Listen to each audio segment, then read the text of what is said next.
Si je veux une vraie liste, c'est-à-dire si je veux que ce truc-là, ce soit une vraie liste, c'est-à-dire que quand je vais itérer sur les éléments de cette liste, je vais vraiment récupérer Paris puis Nantes, à ce moment-là, j'ai pas le choix.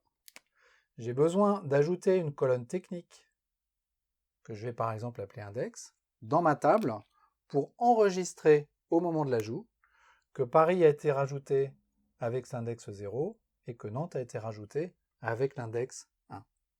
Et là, je vais effectivement pouvoir faire département.get0, ça va me retourner Paris, et département.get1, et ça va bien me retourner Nantes.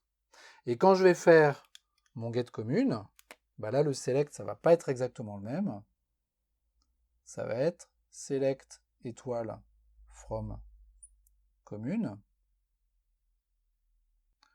where id département égale 9, order by index. Et là, je vais bien récupérer les éléments dans l'ordre dans lequel je les ai ajoutés. Donc ça, c'est quelque chose que je peux faire en JPA. Mais il faut être extrêmement précautionneux quand on fait ce genre de choses. Pourquoi? Parce que dans une liste, je peux faire des opérations qui vont être très coûteuses du point de vue de la base de données. Supposons que je fasse, sur cette liste-là, département.add en position une autre ville qui va par exemple être Lyon. Qu'est-ce que je dois faire? Je dois rajouter la ville de Lyon,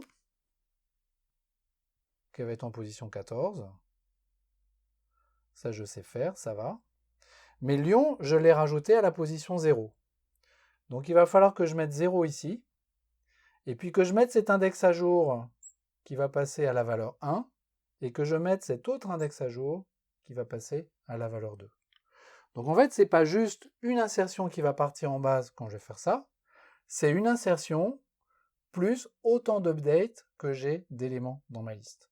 Ce simple ajout, c'est quelque chose qui peut être assez coûteux, qui peut même être très coûteux du point de vue de la base de données. Et puis c'est pareil quand je vais faire un remove. Sur une liste, je peux faire un remove avec un index. Donc là, ce que je suis en train de retirer, c'est la ville de Paris. Donc je vais pouvoir mettre l'ID département et l'index de Paris à nul, ça c'est facile, mais l'index de Nantes, c'est plus 2, c'est 1. Et si j'avais un index 3, c'est pareil, il va falloir que je le mette à 2. Donc un remove, c'est également quelque chose qui va effectivement retirer une entité de la relation, mais qui va faire tout un tas d'updates pour remettre les index à jour. Donc cette façon de gérer les listes, c'est quelque chose qui est extrêmement coûteux.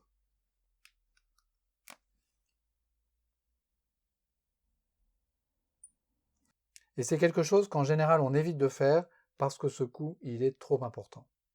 On a une autre façon de gérer les listes, en les gérant de façon un petit peu hybride, c'est plus tout à fait des listes, c'est plutôt des sorted sets, mais c'est quelque chose qui va être beaucoup moins coûteux en création et en mise à jour de la liste, et c'est ce qu'on va voir à présent.